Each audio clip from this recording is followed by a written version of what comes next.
রাজধানীর খিলগাঁওয়ের তালতলায় আপন কফি হাউসে এক তরুণীকে মারধরের মামলায় দুই কর্মচারীর একদিনের রিমান্ড মঞ্জুর করেছেন আদালত। আজ মঙ্গলবার ঢাকার মেট্রোপলিটন ম্যাজিস্ট্রেট মোহাম্মদ রফিকুল হাসানের আদালত শুনানি শেষে রিমান্ডের আদেশ দেন।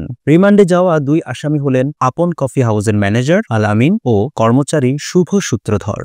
এদিন দুই আসামিকে আদালতে হাজির করে 5 দিনের রিমান্ড চেয়ে আবেদন করেন মামলার তদন্ত কর্মকর্তা রামপুরা থানার উপপরিদর্শক মোহাম্মদ মহসিন। আসামিদের পক্ষে তাদের আইনজীবীরা রিমান্ড বাতিল চেয়ে জামিন আবেদন করেন। শুনানি শেষে আদালত তাদের একদিনের রিমান্ডের আদেশ দেন। রামপুরা থানার আদালতের প্রসিকিউশন বিভাগের সাব ইন্সপেক্টর জাহিদুল ইসলাম রিমান্ডের তথ্য নিশ্চিত করেন।